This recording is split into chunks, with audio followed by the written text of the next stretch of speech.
To SCN news bulletin ముందుగా headlines. ముగిసిన AP cabinet సమావేశం, కీలక నిర్ణయాలకు ఆమోదం.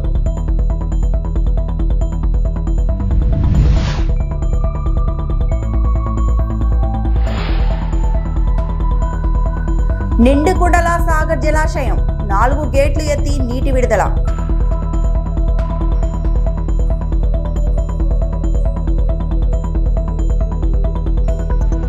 తిరుమల శ్రీవారి సేవలో డ్రమ్స్ శివమణి. ముఖ్యమంత్రి నారా చంద్రబాబు నాయుడు అధ్యక్షతన జరిగిన ఏపీ కేబినెట్ సమావేశం ముగిసింది. పలు కీలక నిర్ణయాలకు ఆమోదముద్ర వేసింది కేబినెట్. అజెండా అంశాల తర్వాత మంత్రులతో వివిధ అంశాలపై చర్చించారు చంద్రబాబు. విశాఖ ముంబై తరహాలో అభివృద్ధి చెందుతోంది. గూగుల్, TCS వంటి దిగ్గజ సంస్థల రాకతో ఐటీ హబ్గా ఈ ప్రాంతం అభివృద్ధి చెందుతుందన్నారు.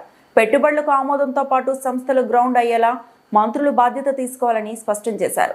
కేబినెట్లో ఏ సంస్థకు ఆమోదం తెలుపుతున్నామో సంబంధిత శాఖ మంత్రి గ్రౌండ్ అయ్యేలా సమన్వయం చేసుకోవాలి.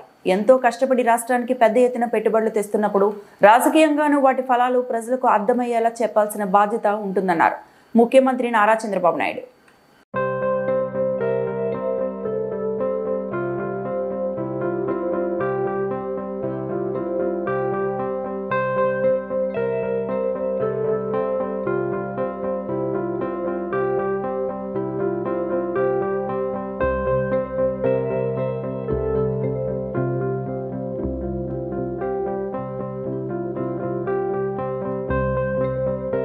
Central research centre for yoga and AYUSH ను అమరావతిలో నిర్మించబోతున్నామని మంత్రి సత్యకుమార్ యాదవ్ తెలిపారు. NTR హెల్త్ యూనివర్సిటీ ఆయుష్ డాక్టర్లతో మంత్రి సత్యకుమార్ యాదవ్ ఆత్మీయ సమావేశం నిర్వహించారు. కాకినాడ, విశాఖలో ఇంటిగ్రేటెడ్ ఆయుష్ ఆసుపత్రులు సిద్ధం చేస్తున్నామన్నారు. గత ప్రభుత్వంలో ఆయుష్ నిధులకు ప్రతిపాదనలే పంపలేదని విమర్శించారు. ప్రపంచమంతా మరలా భారతీయ వైద్య విధానం వైపు వస్తుందని వివరించారు. వ్యవస్థని పటిష్టపరచడం కోసం అనేక రకాలైన సకారాత్మక నిర్ణయాలు తీసుకుంటా ఉంది. అలోపతిక్ PG డాక్టర్స్ లభిస్తున్న స్టైఫండ్కి సమాంతరంగా ఆయుష్ PG విద్యార్థులకు కూడా స్టైఫండ్ను పెంచడం, ఈ ఆయుష్ యునాని, న్యాచురోపతి, యోగా విద్యను అభ్యసించాలనుకున్న విద్యార్థులకి కాస్త ప్రోత్సాహాన్ని అందించడం, తద్వారా ఎంతో ఉత్కృష్టమైన మన భారతీయ వైద్య విధానాన్ని సంరక్షించుకోవడం, భావి తరాలకి దీని వైశిష్టతను తెలియజెప్పే దిశగా అనేక నిర్ణయాలు తీసుకోవడం జరిగింది. దీంట్లో భాగంగా కేంద్ర ప్రభుత్వం కూడా సంపూర్ణ సహకారం అందిస్తూ ఉంది.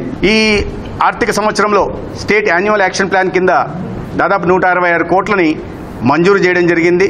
దీంట్లో భాగంగా కొత్తగా 5 ఆయుష్ హాస్పిటల్స్ని, 3 కాలేజీలని ఈ ఆర్థిక సంవత్సరం మంజూరు చేయబోతున్నాం. ఈ నియామకాలు కూడా చేపట్టబోతున్నాం. గతంలో 5 సంవత్సరాల పాటు పూర్తిగా ఆయుష్ను నిర్వీర్యం చేయడం జరిగింది. స్టేట్ యాన్యువల్ యాక్షన్ ప్లాన్ కింద నిధుల కోసం ప్రతిపాదనలు కూడా పంపకుండా ఆయుష్ను నిర్లక్ష్యం వేయడమే కాకుండా నిర్వీర్యం చేయాలనే దిశగా ప్రయత్నాలు జరిగితే కూటమి ప్రభుత్వం వచ్చిన మొదటి సంవత్సరమే 83 కోట్లని, రెండవ సంవత్సరం 126 కోట్లని కేంద్ర ప్రభుత్వం ద్వారా మంజూరు చేయించడం జరిగింది. ఎగువ నుంచి వస్తున్న వరదతో నాగార్జున సాగర్ జలాశయం నిండుకుండలా మారింది. ప్రాజెక్ట్ 4 గేట్లు 5 అడుగుల మేర ఎత్తి నీటిని దిగువకు విడుదల చేస్తున్నారు. జలాశయానికి 83,000 క్యూసెక్కుల నీరు వస్తుండగా అంతే మొత్తంలో దిగువకు విడుదల చేస్తున్నారు. కుడి కాలువకు 10,040 క్యూసెక్కులు, ఎడమ కాలువకు 7,190 క్యూసెక్కుల నీటిని విడుదల చేస్తున్నారు. సాగర్ నీటి మట్టం 590 అడుగులు కాగా ప్రస్తుత పూర్తి స్థాయికి చేరింది. నీటి నిల్వ సామర్థ్యం 312.04 TMCలు కాగా అంతే మొత్తంలో నీరు నిల్వ ఉంది.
తిరుమల శ్రీవారిని ప్రముఖ డ్రమ్స్ కళాకారుడు శివమణి దర్శించుకున్నారు. శుక్రవారం వీఐపీ ప్రారంభ విరామ దర్శన సమయంలో ఆయన స్వామివారి సేవలో పాల్గొన్నారు. దర్శన అనంతరం రంగనాయకుల మండపంలో పండితులు శివమణికి ఆశీర్వచనం చేసి స్వామివారి తీర్థ ప్రసాదాలను అందజేశారు. బాలకృష్ణ నటిస్తున్న అఖండ 2 సినిమా కోసం ముంబై నుంచి వచ్చినట్లు శివమణి తెలిపారు. అందరికీ నమస్కారం. All the way from Tirumala. I'm very happy. Had a lovely darshan along with my friend Bharat Swami, and Dev is here. Dev is my manager. So I pray for everyone good health and wealth and prosperous and peaceful life. Music is rhythm is God, and from here directly I'm going to Mumbai for recording for Aganda. Balakrishna గారిది work Thaman phone చేశారు నాకు, చాలా సంతోషం. ఇప్పుడు కొత్త trend, నేను చెన్నైలో ఉన్నప్పుడు ఏఆర్ రెహమాన్ డ్రమ్మర్, తర్వాత ఇక్కడ నేను ఎయిర్పోర్ట్ వచ్చాను, ఒక అతను వచ్చి ఓజీ డ్రమ్మర్ వచ్చేసారు. So I pray for everyone. We love you always. Rhythm is God. Your drums Sivamani. YCP అధినేత వైఎస్ జగన్మోహన్ రెడ్డిపై బీజేపీ అధికార ప్రతినిధి సాదినేని యామిని శర్మ తీవ్ర ఆగ్రహం వ్యక్తం చేశారు. జగన్ 5 ఏళ్లలో వేల కోట్లు దోచుకున్నారని, ఇంకా సరిపోలేదా అని ప్రశ్నల వర్షం కురిపించారు. జగన్కి 5 ఏళ్లు అధికారం ఇస్తే ఏమీ చేయలేక ఇప్పుడు తమ ప్రభుత్వంపై తప్పుడు ఆరోపణలు చేస్తున్నారని ధ్వజమెత్తారు. దేశంలో జీఎస్టీ 2.0 ఫలితాలతో ప్రజలు సంతోషం వ్యక్తం చేస్తున్నారని పేర్కొన్నారు. ఇవాళ విజయవాడలో బీజేపీ కార్యాలయంలో మీడియాతో మాట్లాడారు యామిని శర్మ. జగన్మోహన్ రెడ్డి గారు, పులివెందుల ఎమ్మెల్యే జగన్మోహన్ రెడ్డి గారు ఒక పక్క మొన్న ఎన్నికల్లోనే ప్రజలు చీగొట్టారు, చీదరించుకున్నారు, అసహించుకున్నారు. ఇంకా వారి నాయకుల్ని చూస్తే గనక గడప గడపకి అని చెప్పిన అయితే తరిమి కొట్టేటువంటి పరిస్థితి కూడా మనం మొన్న ఎలక్షన్స్ లో చూసాం. ఇంత జరిగిన తర్వాత కూడా ఆయనకి ఏమాత్రం సిగ్గుపడకుండా అసలు మా ప్రభుత్వం ఏర్పాటైన నెక్స్ట్ డే నుంచే ఈ రాష్ట్ర ప్రభుత్వం పైన, మేము చేస్తున్నటువంటి అభివృద్ధి కార్యక్రమాల పైన అదే పనిగా విష ప్రచారం చేస్తూ విషాన్ని చిమ్ముతూ ఉన్నారు. మొన్నేమో కల్తీ మద్యం అన్నారు. అసలు కల్తీ మద్యం గురించి మాట్లాడితే జగన్మోహన్ రెడ్డి గారు మాట్లాడాలి, వింటే రాష్ట్ర ప్రజలే వినాలి. అలాంటి పరిస్థితి దాపురిచ్చింది. ఆయన చెప్తున్నారు మళ్ళీ నీతులు. ఆయన హయాంలో ఎన్ని వేల మంది చనిపోయారు, ఎంతటి విధ్వంసం సృష్టించారు ఆ కల్తీ మద్యంతో, ఎన్ని వేల కోట్లు దోచుకున్నారు అనేది ఇప్పుడు సిట్ తెలుస్తూనే ఉంది కేసుల ద్వారా. నిన్న మెడికల్ కాలేజ్లు ఒక పక్క ఆయన 8,000 నిన్న హైకోర్టు నిజంగా అంటే మన ప్రజలు అనుకోవడం లేదంటే మాలాంటి రాజకీయ పార్టీలు అనడం కాదు, కానీ హైకోర్టు మొదటి నుంచి కూడా ఆయనకి చెంప మీద కొట్టేటటువంటి మొటికాయలు వేస్తూనే ఉంది. నిన్న మరి ఇంకొకసారి అంది, ప్రభుత్వ పీపీపీ విధానంలో మెడికల్ కాలేజీలు కడితే మీకేంటి ఇబ్బంది అని చెప్పని. జగన్మోహన్ రెడ్డికి ప్రైవేటైజేషన్కి పీపీపీకి తేడా తెలియనంత అమాయకుడేం కాదు. ఎందుకంటే ఆయన లక్షల కోట్ల రూపాయలతో వ్యాపారాలు చేస్తున్నారు. ఏ విధంగా ఈ రెండింటిని ఉపయోగించుకుంటూ రాష్ట్రాన్ని దోచుకోవాలన్నది కూడా ఆయన బాగా తెలిసినటువంటి వ్యక్తి. ఆయన తెలియక మాట్లాడుతున్నాడు, ప్రజలను తప్పుదో పట్టిస్తున్నాడు అని చెప్పని అనుకోవడానికి లేదు. కావాలని తెలిసే నిజంగానే పేద ప్రజలు, విద్యార్థులు ఎవరైతే ఉన్నారో వారు మెడికల్ కళాశాలలో చదువుకోవడము, బాగుపడ్డము, డాక్టర్ లాగా అవడము లేదా నర్సింగ్ ఇండస్ట్రీలో ఉండడం ఆయనకి ఇష్టం లేదు. వైఎస్ఆర్సీపీ అధినేత వైఎస్ జగన్ ఉత్తరాంధ్ర పర్యటనను విజయవంతం చేసినందుకు పార్టీ శ్రేణులకు మాజీ మంత్రి గుడివాడ అమర్నాథ్ ప్రత్యేక ధన్యవాదాలు తెలిపారు. ఇదే సమయంలో విశాఖ సిపి వ్యాఖ్యలపై అమర్నాథ్ మండిపడ్డారు. వైఎస్ జగన్ Z+ సెక్యూరిటీతో ఉన్నారనే విషయం సిపికి తెలియదా అని ప్రశ్నించారు. మాజీ మంత్రి గుడివాడ అమర్నాథ్ తాజాగా మీడియాతో మాట్లాడుతూ మెడికల్ కాలేజీలపై తమ విధానం ఏంటో మరోసారి వైఎస్ జగన్ స్పష్టం చేశారు. కోట్లాది మంది ప్రజలకు ఉచితంగా వైద్యం అందించాలనేది వైఎస్ జగన్ విధానం. వైఎస్ జగన్ పర్యటనను విజయవంతం చేసిన ప్రజలకు ధన్యవాదాలు తెలిపారు. ఉచితంగా ఇవ్వాల్సిన మెడికల్ సీటును పీపీపీ పద్ధతిలో 62 లక్షలకు కొనుక్కోవాల్సిన పరిస్థితి విద్యార్థులకు ఏర్పడింది. స్టీల్ ప్లాంట్ ప్రైవేటీకరణ వ్యతిరేకమని జగన్ చెప్పారు. కూడా సంబంధించినటువంటి ఈ రాష్ట్ర సమస్య ఈరోజు ఉదాహరణకి పీపీపీలో వీరు ప్రైవేట్ వారికి ఏదైతే ప్రభుత్వం ఆలోచన చేసి తీసుకున్నటువంటి నిర్ణయం ద్వారా ఈరోజు ప్రభుత్వ మెడికల్ కాలేజీలో 50% ఫ్రీ సీట్స్ ఏవైతే ఉంటాయో ఆ ప్రభుత్వ మెడికల్ కాలేజీలో ట్యూషన్ ఫీజు 15,000 మాత్రమే, 50% సీట్స్. అలాగే మేము ఆ రోజు ప్రతిపాదించినటువంటి 50% ఈ 17 మెడికల్ కాలేజీలో కూడా 50% మెడికల్స్ ఏవైతే జనరల్ కేటగిరీ ఈ ఫ్రీ సీట్స్ ఉంటాయో ఈ ప్రభుత్వంలో కొనసాగితే అవి కూడా 15,000 ఉండేవి. కానీ ఈరోజు రాష్ట్రంలో ఉన్నటువంటి ప్రైవేట్ మెడికల్ కాలేజెస్ ఆ ప్రైవేట్ మెడికల్ కాలేజెస్లో సీట్స్ ఫ్రీ సీట్ వచ్చినా వారి ట్యూషన్ ఫీ మాత్రం సంవత్సరానికి 3,50,000 రూపాయలు. అంటే రేపు ఈ పీపీపీ పద్ధతిలో ప్రైవేట్ వారికి రేపు చేతికి వెళ్ళిపోతే చదువుకొని మెరిట్ ద్వారా సీటు వచ్చినా సరే 3,50,000 రూపాయలు సంవత్సరానికి కట్టాల్సినటువంటి పరిస్థితి వచ్చేది. ఇప్పుడు వస్తుంది, ఆ పరిస్థితి వస్తుంది. అదే బి కేటగిరీ 19 నుంచి 20 లక్షల రూపాయలు పెట్టారు. మేనేజ్మెంట్ కోటా దగ్గర 3 times ఆఫ్ బి కేటగిరీ అని చెప్పి పెట్టారు. అంటే 60 లక్షల రూపాయలు సంవత్సరానికి. బి కేటగిరీ అయితే 19 లక్షల రూపాయలు. ఫ్రీగా 15,000 రూపాయలకి ఇవ్వాల్సినటువంటి సీట్లు ఈరోజు పీపీపీ పద్ధతిలో ప్రైవేట్ వారికి ఇవ్వడం వల్ల ఆ ఫ్రీ సీట్స్ కాస్త 3,50,000 రూపాయలు సంవత్సరానికి కట్టాల్సినటువంటి పరిస్థితి తీసుకొచ్చింది ప్రభుత్వం. దీనివల్ల విద్యార్థులు మెరిట్లో సీట్లు సాధించినటువంటి విద్యార్థులు వారు నష్టపోతున్నారా లేదా అనేటువంటిది ఒకసారి ప్రజలందరూ కూడా ఆలోచించాలని చెప్పి కోరుతా ఉన్నాం. సో వీటినన్నింటినీ నిరసిస్తూ ఒక ఉద్యమంలో తీసుకెళ్తున్నటువంటి ఈ కార్యక్రమానికి ప్రజల నుంచి వచ్చినటువంటి స్పందన ఒక ఉదాహరణ అన్నటువంటి విషయాన్ని కూడా ఈ సందర్భంగా తెలియజేస్తూ ఉన్నాం. ఆద్యాంతం విశాఖపట్నం ఎయిర్పోర్ట్ నుంచి నర్సీపట్నంలో నిర్మాణం అవుతున్నటువంటి మెడికల్ కాలేజ్ వరకు దాదాపు 60 కిలోమీటర్ల మేర ఎక్కడికక్కడ ప్రజలు వచ్చి వారికి సంఘీభావాన్ని తెలియజేసి తిరుపతి రైల్వే స్టేషన్లో పెరుగుతున్న రద్దీని తగ్గించేందుకు దక్షిణ మధ్య రైల్వే తిరుచానూరు రైల్వే స్టేషన్ను క్లస్టర్ స్టేషన్గా అభివృద్ధి చేసింది అని రైల్వే సీసీఐ శ్రీకాంత్ అన్నారు. సుమారు 120 కోట్ల వ్యయంతో ఆధునీకరణ పనులు పూర్తి చేసి దశల వారీగా తిరుచానూరు నుండి రైళ్లు నడపడం ప్రారంభమైంది. ప్రథమ దశలో చెన్నై అరకోణం దిశలకు 2 రోజువారీ రైళ్లు తిరుచానూరు నుండి నడుస్తుండగా సుమారు 10 జతల ప్రత్యేక రైళ్లు కూడా ఇక్కడి నుంచే నడపాలని రైల్వే నిర్ణయించింది. తిరుచానూరు స్టేషన్ తిరుపతికి 6 కిలోమీటర్లు, రేణిగుంటకు 3 కిలోమీటర్ల దూరంలో ఉంది. భక్తుల రాకపోకలకు సౌకర్యంగా ఉంది. భవిష్యత్తులో పిట్ లైన్లు, స్టేబిలింగ్ లైన్లు ఏర్పాటు చేసి తిరుపతి స్టేషన్పై ఉన్న ఆపరేషన్ల ఒత్తిడిని తగ్గించాలనే ప్రణాళికను రైల్వే శాఖ రూపొందిస్తోంది. తిరుపతి బదులు తిరుచానూరులోంచి వీక్లీ రైళ్లు ఎస్మీఆర్ఆర్ కీలక నిర్ణయం. దక్షిణ మధ్య రైల్వే తిరుపతి నుంచి నడిచే 10 వారాంతపు రైళ్లు, ప్రత్యేక రైళ్లు ఇకపై తిరుచానూరు స్టేషన్ నుంచి నడపనున్నట్లు ప్రకటించింది. స్టేషన్లో రద్దీ ఎక్కువగా ఉంటుంది. రోజు ప్రయాణికులు 80,000 మంది 90,000 మంది వస్తున్నారు. అక్కడ ఉన్న ఫెసిలిటీస్ అక్కడ ఉన్నాయి. కానీ ఒక తిరుపతితో పాటు పక్కనున్న రైల్వే స్టేషన్స్ని మిగతా ప్రయాణికులకి, భక్తులకి, వాళ్ళకి సౌకర్యార్థం డెవలప్ చేసే భాగంలో ఆ చేసే ప్రణాళికలో భాగంగా 120 కోట్లు పెట్టి మన తిరుచానూరు రైల్వే స్టేషన్ని డెవలప్ చేయడం జరిగింది.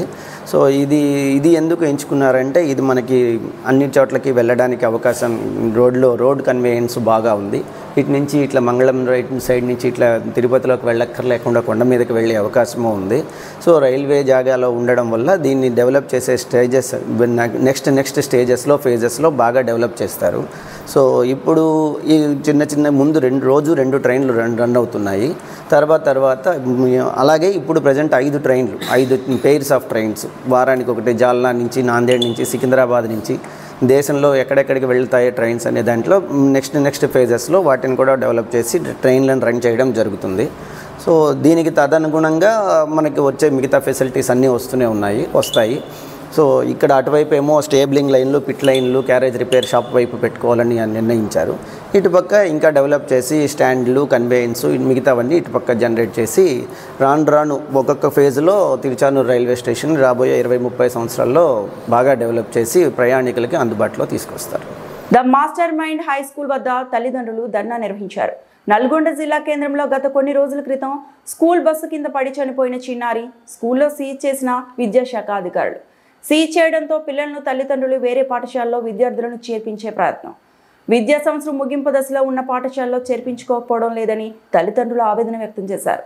తమ పిల్లలకు మాస్టర్ మైండ్స్ స్కూల్ దిక్కు తప్ప మరొకటి లేదని స్కూల్ యాజమాన్యంపై నిరసన తెలుపుతున్న విద్యార్థుల తల్లిదండ్రులు మా పిల్లల భవిష్యత్తును కాపాడండి అంటూ నినాదాలు చేస్తున్నారు. కోర్టు నుంచి స్కూల్ ఓపెన్ చేసుకోవచ్చు అని ఆదేశాలు ఉన్నా అధికారులు మాత్రం పట్టించుకోవడం లేదని అంటున్న స్కూల్ యాజమాన్యం. స్కూల్ యాజమాన్యంపై ఆగ్రహం వ్యక్తం పరుస్తున్న విద్యార్థుల తల్లిదండ్రులు.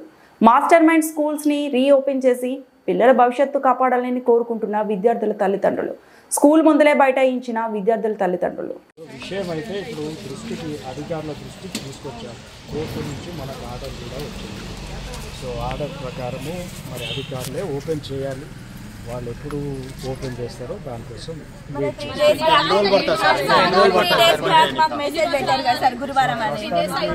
నాకైతే నా చేతిలో లేని విషయం అది. ఇప్పుడు నా చేతిలో లేని విషయం సార్.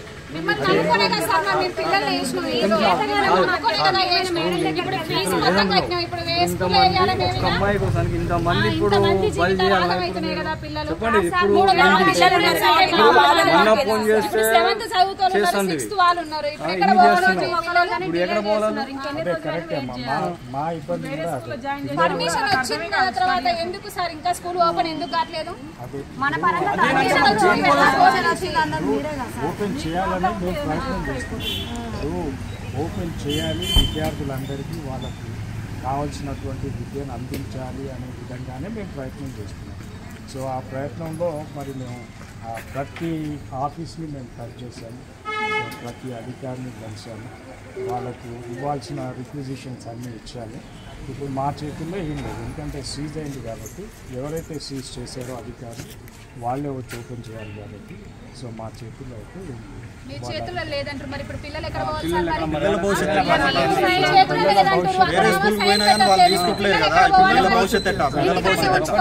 మీరు సైలెంట్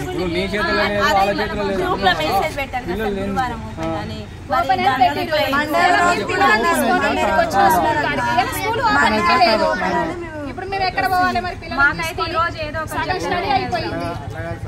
హైకోర్టు నుంచి స్టే వచ్చింది అన్నారు కదా. హైకోర్టు నుంచి వచ్చిన తర్వాత సీజ్ అనేది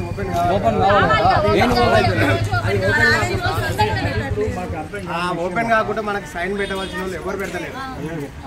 ఎవరు పెట్టలేదు అర్థం విషయం వాళ్ళ పేరెంట్ సార్. వాళ్ళకి అసలే అర్థం కాదు కదా. మీరు దానికి సమాధానం చెప్పాలి కానీ మనం చెప్పలేము. వాళ్ళు మీరే చెప్పాలి దానికి సమాధానం. అంటే చెప్పే సమాధానం చెప్తున్నా వాళ్ళు.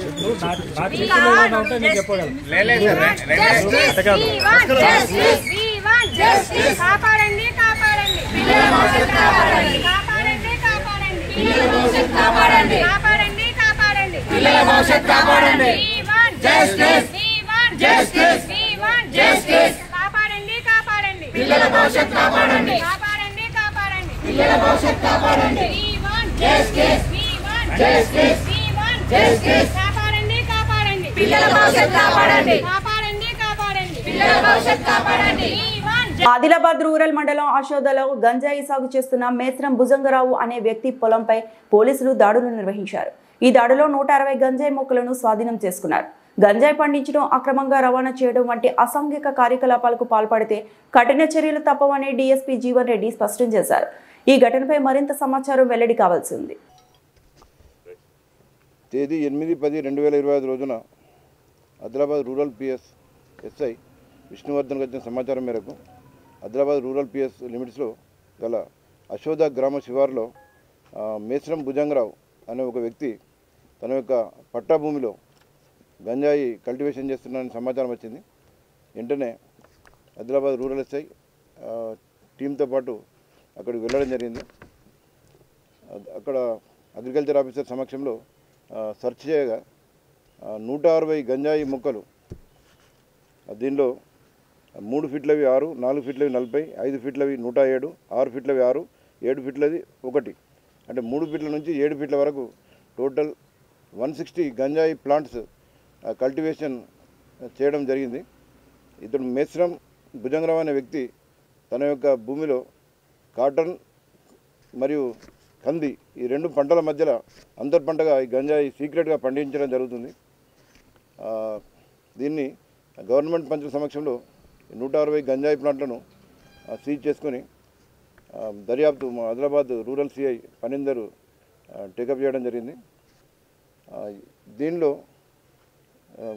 సమాచారం సేకరించి పెద్ద ఎత్తున ఈ 120 ప్లాంట్లు దొరకడం అన్నది మా ఆదిలాబాద్ డివిజన్ పరిధిలో మొట్టమొదటిసారి.